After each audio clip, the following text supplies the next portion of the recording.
요엘서는 선지서라는 장르로 구분이 됩니다. 성경 안에는 여러 가지 장르로 구성이 되어 있는데요. 이 선지서라고 하는 것은 이제 구약 성경에 있는 장르 중에 하나입니다. 주로 이 선지서를 크게 두 가지로 나누는데요. 대선지서, major prophets, 그리고 소선지서, minor prophets라고 해서 두 갈래로 나뉩니다. 대선지서는 이사야서부터 다니엘서까지 5권이 대선지서고요.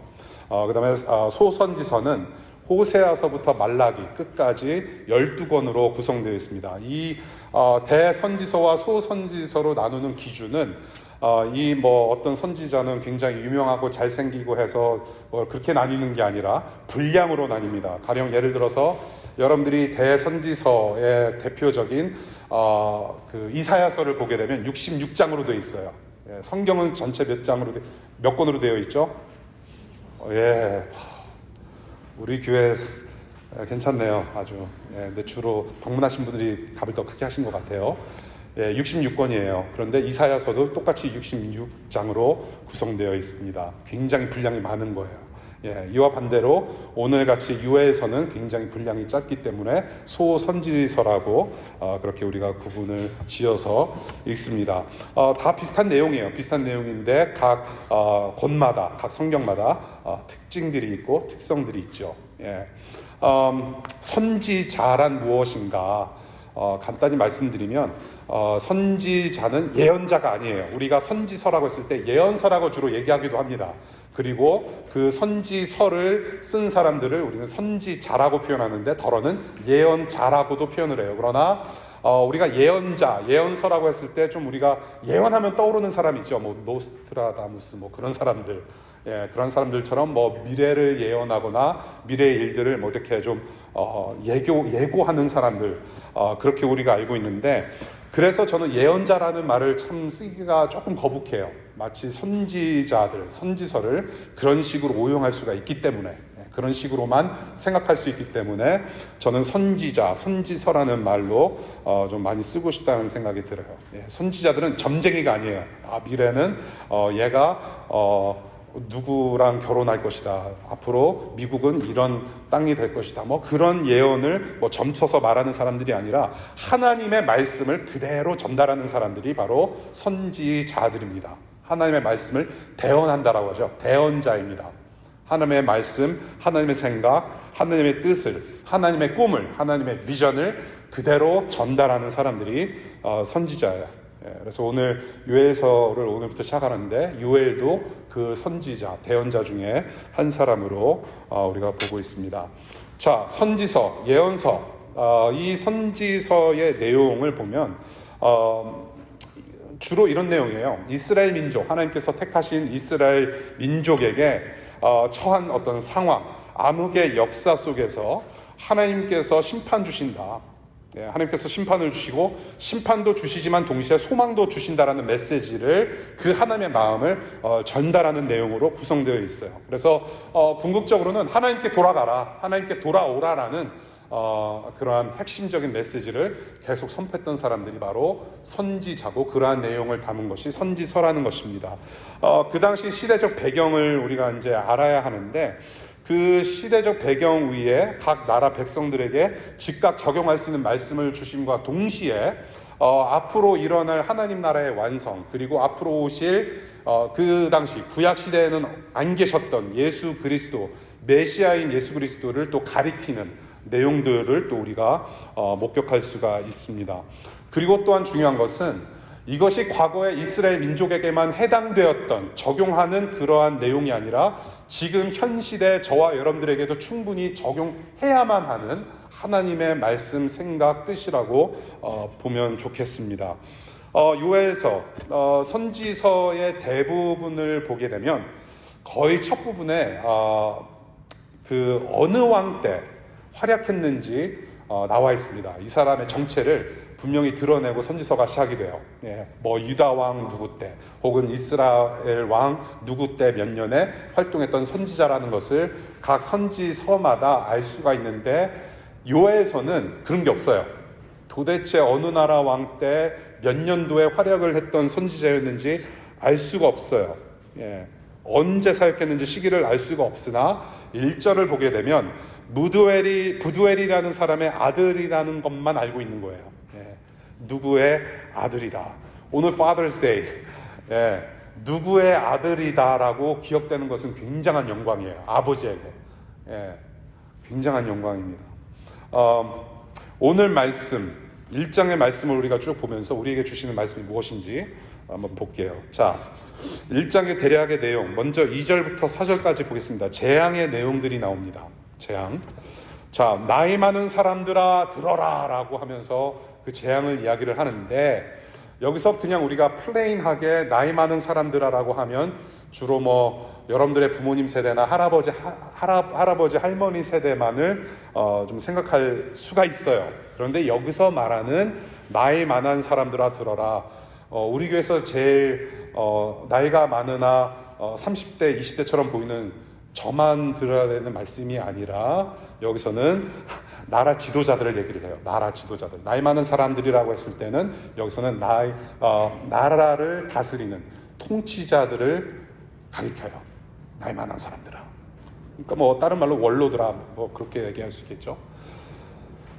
지금도 전에도 없었던 재앙을 너희는 지금 경험하고 있다. Listen.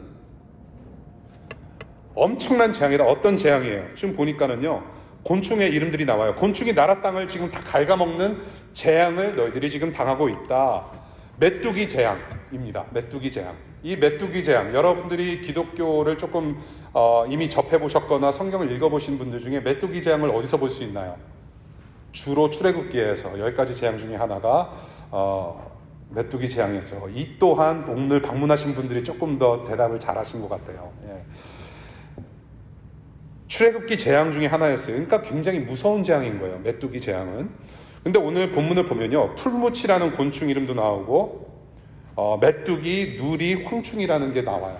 예, 그런데 이게 다 같은 곤충이랍니다. 예, 메뚜기가 성장하는 어떤 과정을 지나면서 보여지는 그 단계별로 여기서 묘사가 되었다라고 하죠. 그래서 풀무치에서 황충까지 이 자라가는 기간 동안에 너희들은 재앙을 맞는다라는 거예요. 그만큼 긴 기간 동안, 장시간 동안 너희들은 재앙이 지속될 것인데 그것들을 다 경험할 것이다. 그래서 곤충들이 다 먹을 것을, 땅을 다 갉아먹기 때문에 무엇이 없을 거다? 뭐예요? 먹을 게 없다라는 거예요. 먹을 게 없다. 엄청난 재앙입니다. 이게 얼마나 무서우냐. 이런 일이 있었다는 것을 뭐하라고 합니까? 자녀들, 그리고 그 다음 자녀들, 그 다다음 자녀들, 후세대에게 이 사실을 알려야 한다라고 말씀하시고 계세요. 이 사실을 알려야 된다. 엄청난 재앙을 맞았다. 단순히 재앙만 있었다라는 어떤 역사만 가르치라는 의미가 아니에요. 저와 여러분들이 역사를 배울 때에 역사는 반복된다고 하죠. 예, 역사에 관련돼서 수많은 책들이 요즘 많이 나오고 있어요. 유명한 강의하시는 유명한 분들의 책도 나오는가 하면 뭐 역사에 관련된 역사에 관련된 책들도 많이 나오고 아무튼 많이 나와요. 역사는 반복이 돼요. 우리가 그러한 역사를 경험을 할 때, 역사를 공부를 할 때 반드시 알아야 되는 것은 팩트만 가지고는 우리가 공부하는 거 아니죠. 역사는. 그 역사를 통해서 우리 현 세대에서는 무엇을 배워야 되느냐. 예, 현 시대를 조명할 줄 알아야 돼요.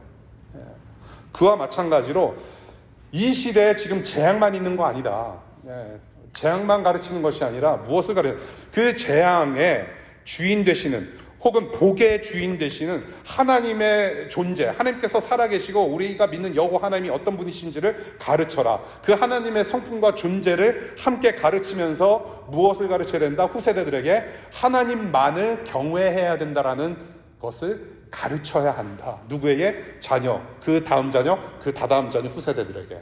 예. 재앙만 가르치는 거 아니에요. 예. 과거에 우리가 일제강점기 때 이런 시대가 있었다라고만 가르치는 것이 아니에요. 예. 그래서 우리 민족은 어떻게 견뎌왔고, 지금 시대에, 지금 대한민국의 시대를 살아가는 우리 세대는 우리가 지금 그러한 정신을 이어받아서 어떻게 앞으로 나아가야 될지 가르쳐야 된다. 이와 마찬가지로 하나님의 성품, 존재, 그 하나님을 경외할 줄 아는 세대들 되어야 된다라는 거예요. 예. 그리고 이어서 5절 10부터 13절까지 슬퍼하라 라고 계속 얘기합니다. 반복해서 울라, 울어라, 첫 번째, 포도주 없음에 울어라. 여러분들 이 부분 읽으실 때 좀 속상하시죠? 포도주가 없어서 속상해. 곤충떼가 다 포도를 갉아먹으니까 강제 금주인 거예요. 포도주 없으니 울어라. 두 번째, 백성들아 땅아 울어라. 왜? 제사 제물이 없음을 슬퍼하라. 신랑이 잃은 친구처럼 먹을 게 없다, 제사 드릴 것도 없다, 아무것도 없다. 땅아 울어라. 사람들아 울어라. 세 번째, 농부들아 울어라. 먹을 만한 것들이 다 지금 죽어버렸다. 그러니 기쁨도 없다. 슬퍼해라. 마지막으로 제사장들아 울어라. 장례 치르듯이 통곡하라. 왜? 하나님께 제사 드릴 재물조차도 없다. 울어라. 엄청나게 슬픈 현실이에요. 이 현실이. 14절. 그래서 회개를 요청합니다. 회개를 요청해요. 14절 우리 한번 같이 읽어볼까요? 요에서 1장 14절 다 같이 시작. 거룩한 금식을 선포하고 성회를 열어라. 장로들과 유다 땅에 사는 모든 백성을 불러 주 너의 하나님의 성전에 모으고 주님께 부르짖어라. 회개를 요청합니다. 이 회개는 individual repentance, 각자 개인적의 회개를 요청하는 것이 아니라 공동체적인 회개를 요청합니다. 공동체적인, 온 민족 백성이 함께 회개해야 된다는 거예요. 모여서 통곡하며 금식으로. 금식은 주로 회개를 뜻해요. 여러분들은 주로 살 빼려고 금식하지만 회개하기 위해서 금식하셔야 될 줄로 믿습니다. 밥을 먹을 수 없을 정도로 애통하는 심정으로 하나님께 나오라는 거예요. 그러한 회개의 운동이 일어나는 거죠. 그것을 해야 된다. 근데 우리가 공동체적인 회개를 할 때 반드시 중요한 것은 개인적인 회개도 물론 포함되어 있다는 거예요. 공동체가 무너지는 것은 개개인들의 무너짐을 뜻하는 거거든요. 저는 이 부분을 볼 때 좀 마음이 무거웠어요. 미국이라는 나라, 우리 민족, 한국이라는 나라, 또한 교회라는 이 땅의 공동체. 우리가 과연 공동체적으로 회개한 적이 얼마나 있었나? 저는 지금도 회개해야 하는 시대에 살고 있다고 저는 믿어요. 저는 우리 교회가 조금 더 성숙하고 복음의 진리를 조금 더 깨달아하면 알아갈수록 저는 회개가 더 깊어져야 되고 싸그리 다 드러내야 된다고 저는 봐요. 우리는 회개가 필요한 사람들, 회개해야 돼요. 교회적인 회개가 필요하고 민족적인 회개가 필요한 것이죠. 이것이 바로 선지서의 핵심 주제 중에 하나예요. 회개하라. 하나님께 돌아가야 한다. 계속해서 회개를 선지서, 요엘서뿐만이 아니라 모든 선지서가 지금 독촉하고 있는 내용들이 다 회개하라는 거예요. 하나님께 돌아오라. 여호와 하나님께 돌아오라. 그래서 회개하라는 것은 굉장히 희망적인 메시지예요. 여러분들이 기독교를 딱 이제 접하실 때, 처음 접하실 때, 혹은 한국의 지하철에서 기독교를 접하실 때 회개하라 그러면 좀 무서운 느낌이 들지 않습니까, 여러분? 저도 그래요. 가끔 목사님 회개하셔야 됩니다. 여러분 무서워요, 되게. 근데 회개는 좋은 거예요, 여러분. 그렇게 무겁게 말할 거 아니에요. 왜냐하면 회개하라라는 말씀은 거기에는 소망이 있다라는 거거든요. That's a good news. So repent, return, come back for the good news. 그 다음에 15절부터 20절까지 보겠습니다. 이 재앙이 의미하는 것이 무엇인가? 지금 하나님께서 심판을 내리시기 직전에 어떤 전초전인 것 같아요. 어떤 프릴루드, 어떤 인트로 같은데 주님께서 심판하실 날이 곧 올 거다라고 또 경고를 합니다. 주님께서 심판하실 날, 이것을 다른 성경 버전으로, 개역개정으로 여호와의 날이라고 표현합니다. The day of the Lord. 여호와의 날. 이것이 그 선지서에서 자주 반복이 돼요. 그런데 이 선지서에서 반복되는 여호와의 날은 좋은 날이 아니에요. 여러분들 예수님 보고 싶죠? 뭐야? 잘 오셨어요. 잘 오셨어요. 여러분들 우리는 예수님을 보고 싶어하는 마음이 있어야 돼요, 여러분.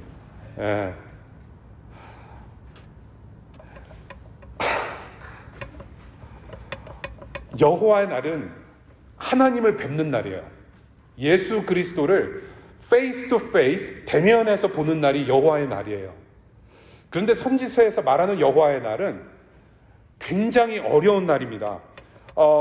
우리가 예수님을 페이스 투 페이스 만났을 때, 대면에서 만났을 때 거기에 구원이 있고 참된 기쁨이 있고 영원한 행복이 있고 굉장히 좋은 날이에요. 굉장히 좋은 날입니다. 우리는 그날을 향해서 지금 가고 있는 것인데, 선지서에서 말하는 여호와의 날은 반대예요. 정반대예요. 고통과 슬픔만 가득한 심판의 날이라고 선포하고 있는 거예요. 그날은 반드시 있을 거다. 피할 수 없다. 그러니 회개하라라고 하는 메시지가 바로 요엘서 1장의 말씀이고, 여러분들이 가지고 있는 성경 안에 선지서가 선포하는 말씀이기도 합니다. 자, 우리가 이제 내용을 조금 봤는데요. 이 하나님께서 재앙을 내리시는 이유와 그 내용을 좀 우리가 한 번 더 볼 필요가 있습니다. 특별히 오늘 여러분들이 요엘서라고 하는 굉장히 무거운 주제를 처음 들으시는 분들이 계실 것 같아요. 오늘 교회 생활, 교회 예배 처음 오신 분들 계실 것 같고, 그래서 간단하게 말씀을 드리자면, 하나님은 여러분들이 너 왜 교회 안 다녀? 너 왜 헌금 안 해? 너 왜 교회 봉사 안 해? 너 왜 이렇게 공부를 안 하니? 그래서 여러분들의 다리 몽둥이를 부러뜨리거나 뭐 이렇게 맨날 이렇게 회초리질하면서 여러분들 막 푸시하고 막 이렇게 화내시는 분이 아니에요. 그런 분이 아닙니다. 왜 이런 재앙을 내리셨는가? 이것만 보면 우리 하나님은, 기독교에서 믿는 하나님은 굉장히 무서운 분이에요. 아니, 먹을 것까지도 다 곤충을 보내가지고 싹쓸이를 하신단 말이야. 이 기독교의 하나님이 굉장히 애정 없는 그런 하나님으로 비춰주기 쉬워요. 근데 여기서 이 스토리가 시작되고 끝나는 것이 아니에요. 기독교는 선하신 하나님, 거룩하신 하나님이라는 존재부터 시작을 하거든요. 그 하나님 어떤 하나님이시냐? 복 주시는 하나님이세요. 하나님께서 일방적으로 복을 주시고 사랑하시고 케어하시고, 그래서 함께, 인간들과 함께 그 복을 누리시기를 원하시는 하나님이 기독교의 하나님이세요. 근데 이 하나님께서 이 세상을 창조하시면서 이스라엘 백성들 또한 수많은 사람들을 만드셨는데, 특별히 이스라엘이라는 나라가 하나님만을 섬기고 하나님만을 예배하고 하나님의 말씀을 잘 들으면 복을 누리는 백성들이 될 텐데 불순종을 한 거예요. 순종하지 않았어요. 그리고 하나님을 저버리고 순종하지 않는 대신 우상을 섬겨요. 하나님만 섬기는 게 아니라 하나님과 함께 뭔가를 다른 걸 섬겨요. 양다리 작전이죠. 여러분들 연애할 때도 양다리 그거 하면 안 돼요. 그거 사람 힘들게 해요. 여러분들 이런 거 좀 경험해 보셨나요? 저만 경험해 봤나요? 그 아픔을 아시나요, 여러분? 상처를 알잖아요. 드라마 보더라도. 하나님도 똑같은 감정을 가지고 계세요. 하나님만을 섬겨야 될 자녀들이 다른 것을 겸해서 똑같이 동시에 섬긴단 말이에요. 그걸 보기 원하지 않으셨어요. 우상을 숭배해요. 그러니까 뭐예요? 자꾸 우상을 닮아가요. 여러분들이 결혼하신 분들 저 남편하고 부인이 좀 닮은 것 같아요, 닮으셨어요 그러잖아요. 물론 저는 택도 없어요. 그녀를 닮아가려면 저는 아직도 멀었는데, 항상 자주 보는 사람들 닮아가게 마련입니다. 여러분들이 하나님을 닮고자 하면 하나님을 닮아가요. 예수님을 정말로 바라보고 싶고 갈망하고 싶은 마음이 있으면 예수님을 닮아가게 마련이에요. 동시에 여러분들이 하나님과 예수님 아니고 남편 아니고 부인 아닌 다른 것을 쫓아 산다면 그것을 또한 닮아가게 돼 있어요. 그래서 구약 성경에는 뭐라고 자주 얘기를 하냐면, 우상을 섬기면 생명 없는 것으로 전략된다라고 만다라는 그런 저주의 말씀을 계속하고 계세요. 우상이 뭐예요? 생명 없는 것들이에요. 깎아 만들고 만들어서 섬기는 것들. 그런 우상을 섬길 때 그 우상을 닮아가는 거예요. 뭐예요? 죽음을 닮아간다라는 겁니다. 그래서 이렇게 하나님을 떠난 백성들이 백성답게 살지를 못하는 거예요. 그래서 재앙이라고 하는 심판이 오는 거예요. 돌아와라, 제발. 너는 그렇게 살 인물들이 아닌데 지금 정신 못 차리고 있다. 그래서 하나님의 외침인 거죠. 돌아오라는 외침이 바로 재앙인 것이고 심판인 것이고, 죄는 모든 것을 망치고 만다. 제발 돌아와라. 여러분들이 자녀들을 키우실 때, 또한 여러분들의 부모님께서 여러분들을 키우실 때 어디 잘못된 곳으로 가면은 당장 가서 손목 끌고 오잖아요. 누가, 어느 부모가 자녀가 막 독약을 막 그냥 핥고 있는데 그걸 좋아하겠어요? 뺏어야죠. 뺏는 즉시 걔는 재앙이 오는 거예요. 예.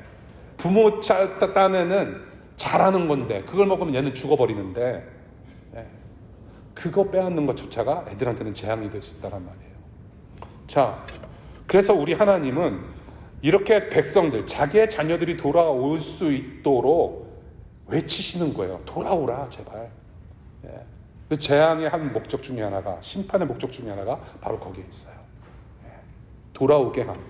그러면 무엇이 재앙인가? 오늘 메뚜기 이야기 나오잖아요. 예, 메뚜기 이야기가 나오고 땅의 모든 곡식을 그렇게 하나님께서 걷어 가시고 그렇게 어려움 속에서 살게 되었는데, 여기서 하나 간과하지 말아야 되고, 우리가 반드시 우리가 선지서를 보거나 특별히 오늘 요한 1서에서 보게 될 때에, 요한 1서를 볼 때에 놓치지 말아야 되는 것은, 하나님을 하나님으로 섬기지 않을 때 누려왔던 모든 것들을 잃을 수 있다라는 교훈을 주세요. 하나님을 하나님으로 섬기지 않을 때 여러분들과 제가, 이스라엘 백성이 누리고 있는 모든 것들을 다 잃어버릴 수 있다라는 것을, 굉장히 상식적이지만 굉장히 새겨들어야 될 말씀을 주세요. 빼앗긴 것들, 재앙의 내용들을 쭉 보면요, 땅의 곡식들과 포도주 얘기가 나오는 거죠. 그것들이 다 없어졌다. 그래서 울어라, 슬퍼라라고 계속 말씀을 하세요. 이 땅의 곡식들이 뭐예요? 포도주가 뭐예요? 의식주 중에 하나인 거예요. 백성들에게 있어서 기본적으로 필요했고 기본적으로 즐길 수 있었던 것들이에요. 가령 예를 들어서 포도주는 좋은 거예요. 여러분들, 술은 좋은 거예요. 여기서 아멘 하시는 분들 계시죠? 그럴 줄 알았어요. 예. 근데 한국 사람들은 좀 달라요. 예. 따로 제가 말씀을 드릴게요. 술은 좋은 거예요. 기호품. 마셔도 돼요. 마셔도 돼요. 그렇다고 해서 또 안 마실 거. 좋은 거예요. 하나님께서 인간들에게 위로로 주시는 것, 쉬라고 주시는 것, 적당히 누리면 좋은 것들이에요. 네. 좋았어요. 누렸어요. 그런데 이 당시에는 지금 이스라엘 민족이 그 포도주를 어떻게 사용했냐 하면 악용을 했단 말이에요. 악용을. 술에 많이 취했을 거예요. 왜? 우상을 숭배했기 때문에. 우상 숭배 절제 있습니까, 여러분? 여러분들 스스로 제어할 수 있어요? 우상 숭배하는데? 여러분들 술 절제할 수 있어요? 우리는 절제 잘 못해요. 특별히 한민족은. 러시아 다음으로 절제 못하는 민족, 한민족. 그래서 위험한 거예요. 우상 숭배 해요. 절제 못해요. 그러니 어떻게 합니까? 술 취해서 뭐해요? 쾌락의 도구가 되어버리고 만 거예요. 포도주가. 반드시 필요했던 것이고, 하나님께서 즐거움을 주시기 위해서, 위로를 주시기 위해서, 편한 쉼을 주시기 위해서 주신 좋은 것이 악용이 돼서 우상 숭배의 도구가 되었단 말입니다. 이 시대가 그래요. 우상을 숭배하면서 쾌락을 즐겨요. 그러니까 드릴 재물도 없고, 드릴 재물이 없다는 건 뭐예요? 하나님께 드릴 재물이 없다? 예배가 망가졌다는 얘기입니다. 예배조차도 제대로 할 수 없다라는 거예요. 여러분들이 가지고 있는 모든 것을 다 빼앗아 갈 때 하나님을 예배하는 것은 물론이고 생활조차도 되지 않는다. 이것이 바로 선지서, 성경에서 말하는 우상 숭배 패턴이에요. 예. 그래서 어떤 패턴이냐? 우상을 섬기면 재앙은 반드시 있다라는 거예요. 비껴갈 수 없어요, 여러분. 하나님이 아니면은 재앙이다라는 거예요. 다른 것을 섬길 때 치신다. 예. 그러나 아까 말씀드린 대로 돌아오라는 희망의 메시지를 주시기 위해서 심판을 허락하시는 분이다라는 것을 기억할 필요가 있는 거예요.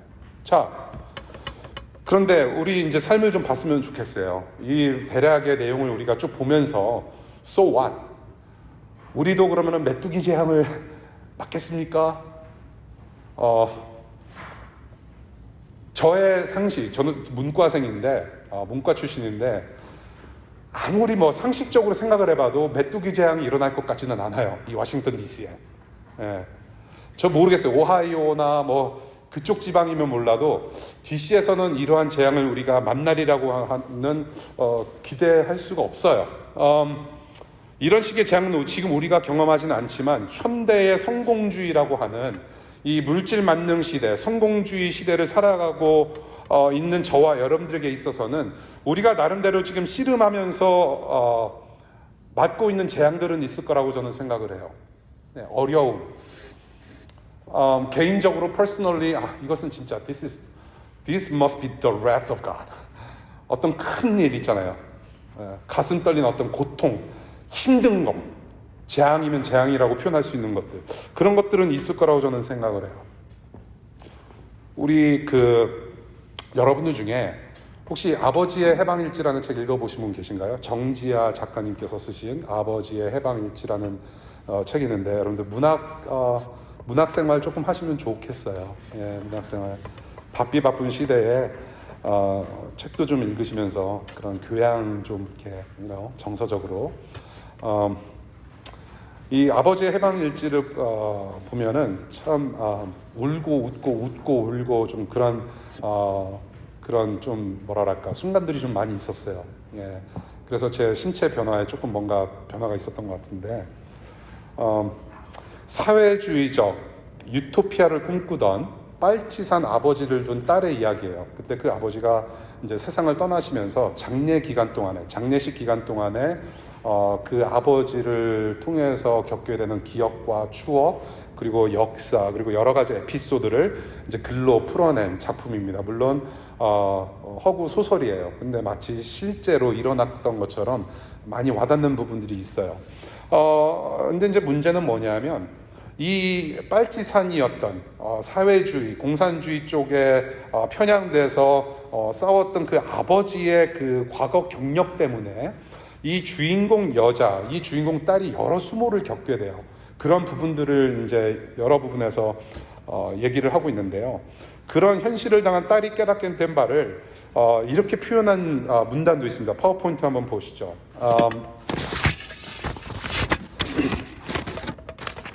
유년기에 나는 매일같이 동네 초인 팽나무 아래에 앉아 읍내로 뻗어있는 신장로를 보았다. 그 너머의 세상을 상상하며 성장기에 나는 먼 데서 기적이 울릴 때마다 그 기차가 가닿을 서울을 꿈꾸었다. 지금보다 더 멀리 더 높이 그렇게 동동거리며 조바심 치며 살다가 알게 되었다. 빨치산의 딸이므로 더 멀리 더 높이 나아갈 수 없다는 것을 나의 비극은 내 부모가 빨치산이라서 시작된 게 아니었다. 더 멀리 더 높이 나아가고 싶다는 욕망 자체가 내 비극의 출발이었다. 쉰 넘어서야 깨닫고 있다. 더 멀리 더 높이 나아가지 않아도 된다는 것을, 행복도 아름다움도 거기 있지 않다는 것을, 성장하고자 하는 욕망이 오히려 성장을 막았다는 것을 이라고 써요. 네. 성장하고자 하는 욕망이 오히려 성장을 막았다. 아빠 때문에. 빨치산 아빠 때문에. 성장하고 싶은데 그러한 욕망으로 열심히 노력을 했는데 오히려 성장을 막았대요. 저와 여러분들은 미국의 수도, 세계의 수도 워싱턴 DC라고 하는 데서 살고 있어요. DC 와보시니까 별거 아니죠, 여러분. 예, 워싱턴 DC 관광 하루면 끝나요. 볼 게 없어요. 뉴욕 가면은 한 3박 4일 걸리잖아요. 예, 두루두루 보려면. 예, 저는 그래요. 3박 4일 정도 가야 돼요. 아직도 볼 게 많아요. 소호 쪽에. 예, 아직도 자유여신상 제가 그녀와 대면해서 인사를 나눠본 적이 없어요. 그 언니. 예, 근데 DC는 너무 좀 심심해요. 예, 그럼에도 불구하고 세계의 파워를 자랑합니다. 미국의 수도, 세계의 수도. 여기서 여러분들 성공을 꿈꾸면서 살아요. 인턴십을 하고 공부도 하고 직장 생활해요. 그러한 성공을 꿈꾸면서 지금보다 더 멀리 더 높이 둥둥거리면서 조바심으로 치열한 일상을 지금도 살아가요. 그렇게 살다가 부딪히는 빨치산 아버지 같은 벽이 나를 막는 것 같아요. 그 빨치산 아버지 같은 벽이 무엇일까요? 인종차별, 언어의 불편함. 아무래도 영어 잘하는 애들이 더 잘 나가겠죠. 체류 신분, 여러 가지 등이 있을 거예요. 나의 성장과 나의 성공을 가로막고 있는 그 어느 것들이 있을 거예요. 이것만 해결되면 나가 조금 더 잘 될 텐데 라고 하는 것들이 분명히 있을 거란 말이에요. 예. 그래서 그렇게 나는 이것 때문에, 이러한 것들 때문에 나는 앞으로 나아갈 수 없다는 현실의 벽에 부딪힐 때에 그때 우리는 재앙을 맛볼 수 있다는 말이에요. 저도 그랬어요. 저는 고등학교 9학년 때 미국에 왔는데 3년 반 만에 이제 미국 4년제 대학을 가게 되었어요. 예, 미국 이제 대학 어플라이를 하는데 그때 제가 영주권이 없었어요. 엄마랑 단둘이서 손 붙잡고 이민 가방 3개에다가 50만 원 들고 500불 들고 왔는데 등록금을 어떻게 내요? 그래서 이제 파이낸셜 에이드 그리고 스칼러십. 예. 그래서 장학금을 이제 여러 가지를 제가 어플라이를 했고 5,000불 정도를 받을 수가 있게 되었는데 마지막에 어디서 제가 못 받게 되었냐면 영주권이 없었기 때문에 이 5,000불을 받을 수 없다라는 편지를 받은 거예요.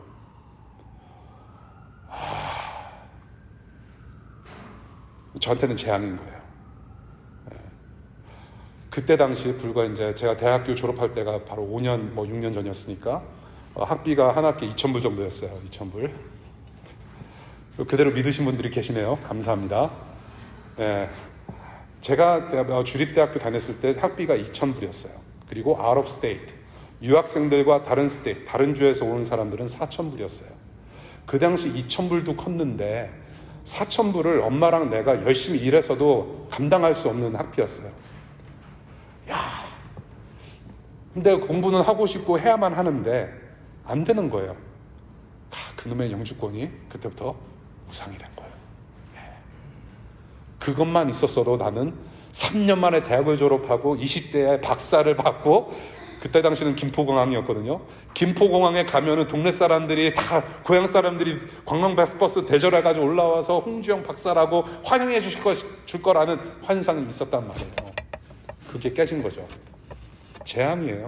영주권 없으면. 그게 빨치산 아버지였고, 그런 것들이 있을 거예요, 여러분들한테도. 네. 근데 이 저자가 또 뭐라고 얘기해요? 근데 그게 문제가 아니었다라고 얘기해요. 또 뭐가 문제예요? 본인이 지금 직면하고 있는 문제. 더 멀리, 더 높이 가고자 하는 욕망 자체가 비극이라는 것을 깨달았대요. 늦게나마. 문제는 빨치산 아버지가 아니라 더 성장하고 싶은 나의 욕망이 문제였다라고 고백을 해요. 이 벽들이 없을지라도 저와 여러분들의 욕망은 어찌할 바가 없어요, 여러분. 걷잡을 수가 없어요. 어떻게 우리의 욕망이 이렇게 커지게 되었는가? 저는 이 우리의 빨치산 아버지 같은 아담이 문제라고 저는 봐요. 아담. 우리의 진정한 빨치산 아버지는 아담이에요. 아담이 욕심을 너무 부렸어요. 선악과, 따먹지 말라는 선악과 따먹는 욕망 때문에 지금 우리가 지금 이렇게 생고생하고 있는 거예요. 그런데 아담 탓할 거 없어요. 왜? 지금 저와 여러분들의 문제는 우리의 문제예요. 예. 우리가 그 욕망을 어찌할 수가 없어요. 아담이 잘못했기 때문에 나는 그렇게 살면 안 되겠지 하고서 새로운 마음을 품고 나는 정말 예수님처럼 살 거야 라고 다짐을 했음에도 불구하고 그렇게 사라지지가 않아요. 아무리 노력을 해도. 왜? 우리는 이미 그러한 사람으로 태어났기 때문에. 예. 그래서 욕망이라는 거, 죄라는 것을 우리는 스스로 해결할 수 없는 사람이 되었다는 겁니다. 이 욕망이라는 게 그래서 우리의 문제인데, 각자의 문제인데, 이 문제예요. 살림을 줄여서 여러분들 살 수 있어요? 살림 줄여서 못 살아요. 아기가 있는 가정이 아니면 살림 줄여서 못 살아요. 네. 좀 더 많이, 조금 더 높이, 더 가지고 더 가서 더 노력하면 더 성취하면 나는 편하게 살 것이고 그것이 나를 구원해 주실 거라고 하는 집념으로 살아요. 그렇게 집념을 가지고 살다가 실패에 대한 불안이 생기고 초조하고 두려움이 변하면서 이것들이 평생 나를 옥죄는 재앙으로 만들어버리는 거예요. 가령 예를 들어서 여러분들이 어떤 어떤 꿈을 가지고 전공을 가지고 공부를 해요. 직장에 간신히 들어가요. 그런데 스펙을 잘 만들어서 가야 되는데 뭔가 뒤틀려지기 시작해요. 뭔가 다음 인생의 챕터의 문이 안 열려요. 예. 그럼 어떻게 해? 생활비 벌어야지. 뭔가를 해야 되잖아요, 그래도. 예. 굶어 죽을 수만 없잖아요. 내가 바라고 원하는 데서 연락이 올 때까지 계속 뭔가를 해야 된단 말이에요. 그러다가 잠시 다른 루트로 가면서 발길을 옮기는데 그때부터 이제 꼬이기 시작하는 거죠. 그러면 이력서 쓸 때 내 전공은 이건데 이런 일을 했다라고 스펙에 남아버리면 그것이 여러분들의 역사가 돼서 여러분들의 인생을 계속해서 갉아먹는 메뚜기가 돼버린단 말이에요. 누가 그런 스펙 보고 이 사람은 정말로 전문가라고 해서 뽑을까요? 그때부터 인생 꼬이기 시작하는 거죠. 저도 그랬거든요. 그렇게 꼬이기 시작하면서부터 어떻게 되냐면 부모님 뵐 면목이 없어요. 특별히 유학생 여러분들 같은 경우는 부모님이 학비 보내줬는데 생활비 다 보내주고 공부시켰는데 부모님께 어떤 기대치에 못하는, 기대에 부응하지 못하는 결과를 만들어냈을 때 한국 가기 힘들어요. 한국 가서 친구들 만나기도 두려워요. 미국 땅 주차에서도 똑같은 학교를 나왔음에도 불구하고 다른 루트를 잘 가고 있는 친구들 앞에서 나는 내보일 모습이 없는 거예요. 그러니까 사회적으로 사람들을 기피하게 돼요. 사람들 만나는 게 두려워져요. 그러면서 불안감은 점점 더 커져가요. 그래서 이 스펙, 이력서를 한번 쓰고 여러분들이 생활하는 거, 잠시 삐끗하고 삑살이 나는 것들이 여러분들을 평생 감옥에 가둘 수 있는 것들이 될 수 있다는 거예요.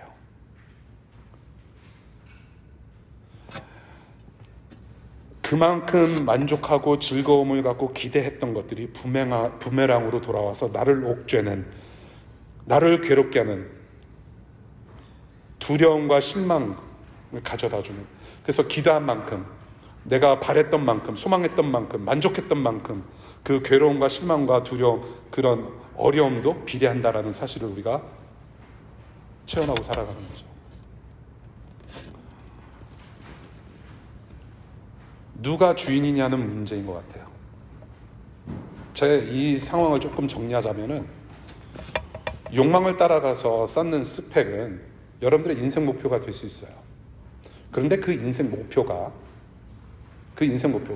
주인이 될 수가 있어요. 제가 여기서 말씀드리는 것을 좀 잘 들으시면 좋겠어요.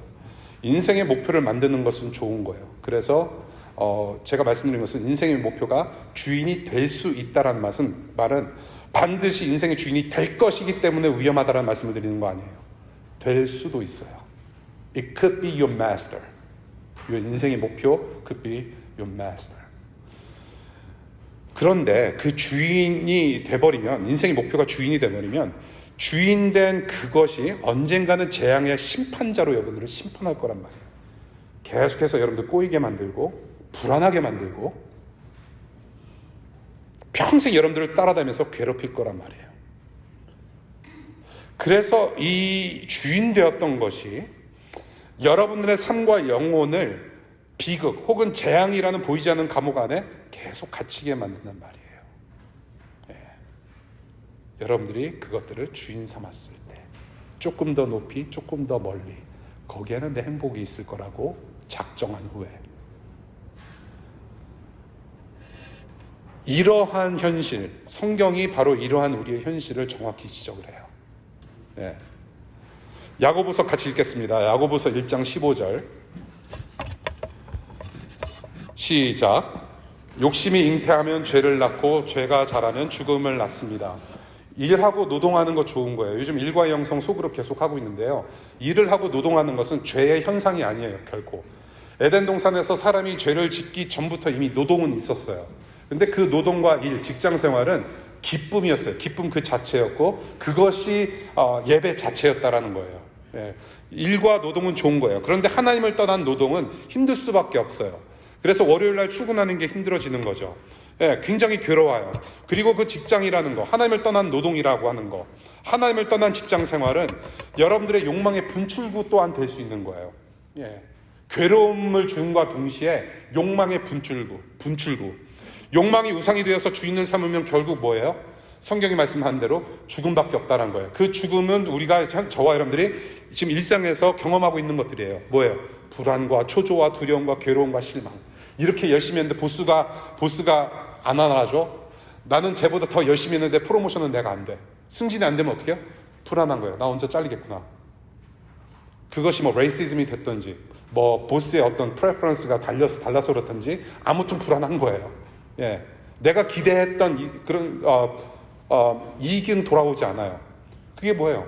불안, 초조, 두려움, 죽음이라는 거예요. 죽음 안에 이 모든 것들이 다 포함되어 있죠. 그러니까 거기에는 하나님이 계시지 않는다라는 재앙을, 비극을 맛보게 됩니다. 죽음 있는 곳에는 하나님이 계시지 않아요. 두 번째, 요한일서 2장 말씀 보겠습니다. 요한일서 2장 15절부터 16절 시작. 여러분은 세상이나 세상에 있는 것들을 사랑하지 마십시오. 누가 세상을 사랑하면 그 사람 속에는 하늘 아버지에 대한 사랑이 없습니다. 세상에 있는 모든 것, 곧 육체의 욕망과 눈의 욕망과 세상 살림에 대한 자랑은 모두 하늘 아버지에게서 온 것이 아니라 세상에서 온 것이기 때문입니다. 이것을 좀 다른 말로 표현할게요. In other words, 여러분이 사랑하는 이 세상의 것들은, 여러분들이 쫓아가는 것들은, 여러분들이 정말로 목표 두고 갔던 것들, 여러분들이 마스터라고 생각되는 것들, 여러분들에게 구원을 줄 거다, 여러분들의 행복과 기쁨을 가져다 줄 거라고 생각했던, 그래서 사랑했던 이 세상의 것들은 여러분들을 사랑하지 않는다는 얘기예요. They don't love you. 여러분들을 이 모든 것들이, 세상의 것들이, 우상들이, 여러분들이 정말로 사랑해서 정말로 바라봤던 것들이, 그런 것들이 여러분들을 지극히 사랑해서 여러분들을 성공의 가도에 올려놓고 여러분들을 응원하지 않아요. 결코. 예.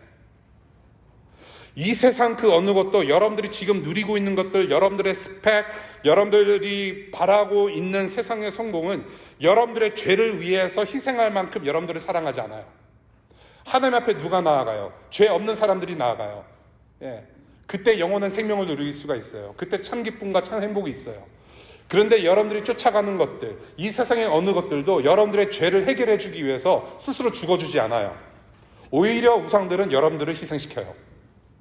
불안하게 만들어요. 결국에는 생명 없는 자들로 만들어가게 됩니다. 예. 그 어느 것도 여러분들을 구원해낼 수 없다라는 것, 이 세상에는 그것이 바로 또 다른 재앙과 비극이에요. 여러분, 이것이 이 세상의 냉혹한 현실이고, 그 냉혹한 현실에서 저와 여러분들이 살아가고 있어요. 그래서 하나님은 오늘 이 시간 여러분들에게 그런 현실을 살아가는 여러분들에게 기쁜 소식 하나를 주셨어요.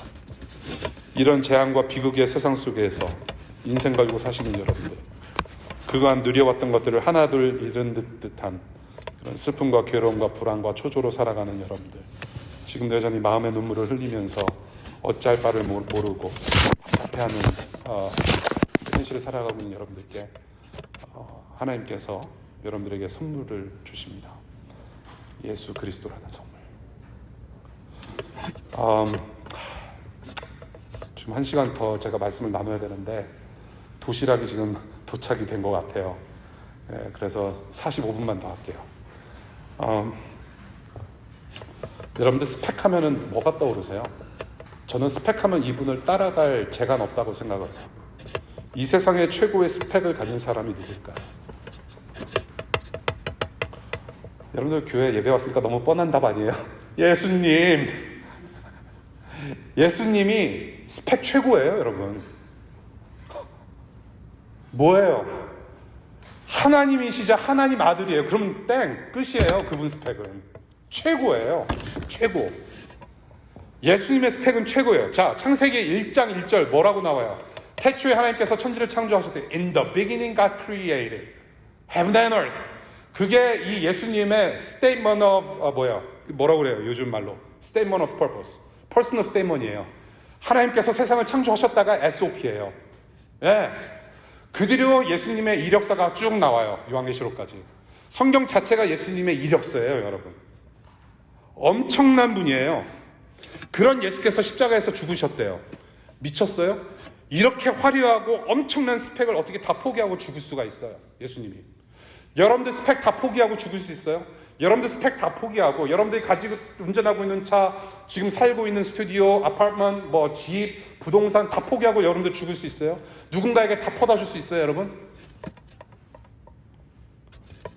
여러분들 여태까지 수고하고 쌓아놓았던 PhD, 인턴십 했던 거, 여러분들 이력서에 줄줄이 올라가 있던 거, 그거 다 포기하고 저기 십사가 맥도날드 가서 프렌치 프라이스 구우면서 복음 전할 수 있어요, 여러분?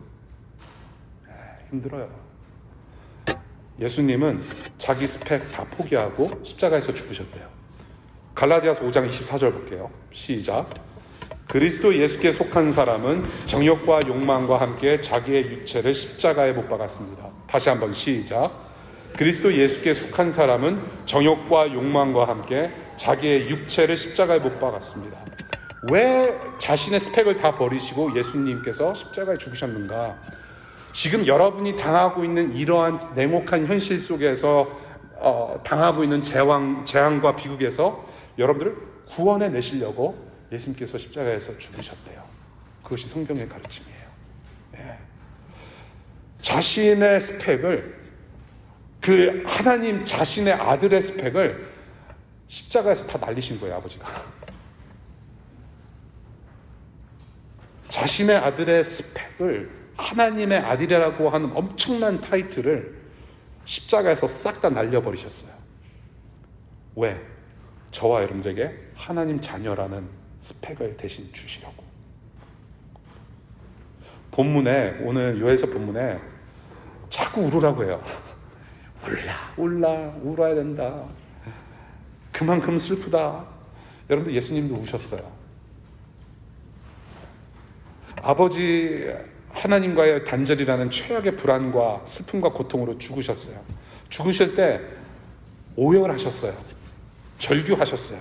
우셨어요. 근데 그 울음이 그냥 자신의 어떤 육체적인 biological 그런 physical body에서 나오는 그냥 눈물이 아니라 저와 여러분들의 울음이기도 해요. 저와 여러분들의 눈물이기도 해요. 저와 여러분들이 지금 DC를 살면서 당하고 있는 그런 고통과 불이익과 그런 어떤 죄성과 모든 것들이 다 포함돼서 예수님의 눈물로 다 떨어진 거예요. 예수님께서 우셨어요. 세상은 더 멀리, 더 높이 가라고 외칠 때 거기에 너희들의 잔치가 있다. Let's party. So go further, go deeper, go higher 라고 외칠 때 예수님이 어떻게 하셨어요? 우리와 더 가깝게, 더 낮은 곳에서 저와 여러분들의 정욕과 욕망을 자신과 함께 못 박으셨대요. 그리고 마침내 무덤에서 일어나셔서 우리가 자녀답게 영생할 수 있도록 무덤에서 나오셔서 지금도 살아계시대요. 여러분들이 지금 만약에 직장생활로, 가정생활로, 공부로 여러 가지 상황 속에서 어떤 불안한 감정이 있거나 어떤 실패감을 맛보아서 힘들 때, 그래서 귀국하고 싶고 어디 딴 데로 가고 싶고 길이 열리지 않는다고 생각이 됐을 때 이거 하나 기억하면 좋겠어요. 아, 그래서 나는 이렇게 만들어진 존재가 아니구나.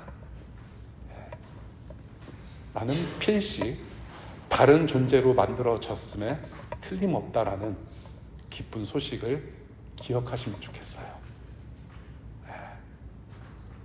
여러분들이, 우리가 세상에서 누릴 수 있는 최고의 스펙은 뭐냐면 하나님의 자녀라는 거예요. 어느 기관, 어느 정부 오르가니제이션의 디렉터가 되는 것이 아니라 something 타이틀이 아니라 하나님의 자녀라는 스펙. 그 스펙을 가진 자녀로서 누리는, 지금 현재 누리는 여러분들의 직장, 공부, 노동, 양육, 그 모든 것들, 이제는 우리의 욕망의 분출구가 아니고 우상이 될 수 없고, 이것들을 통해서 하나님께서 살아계심이 증명되어지고 어두운 세상이 빛이 되는, 그래서 사랑으로 하나님 나라를 일구어가는 통로로 여러분들에게 이 모든 것들을 누리게 하셨다라는 겁니다.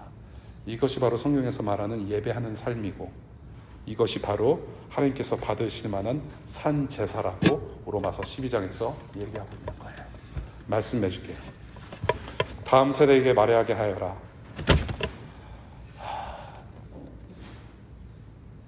요엘 1장, 하나님께서 선물 주신 것들이 우상이 될 때 그 우상은 그 재앙이라는 결과로 이끌고 가요. 요엘 선지자는 그 재앙을 내리신 분이 누구인지, 왜 그런 재앙을 당하게 하시는지 기억하게 하라며 회개를 호소하고 있어요. 이제는 재앙이 하나님이 아니라 예수님의 구원을 우리는 선포할 수 있습니다. 왜 이렇게 우리는 DC에서 이렇게 생고생하면서 살아야 되는가? 후세대에게 좀 알려야 되겠다. 너는 제발 고생하지 말았으면 좋겠다.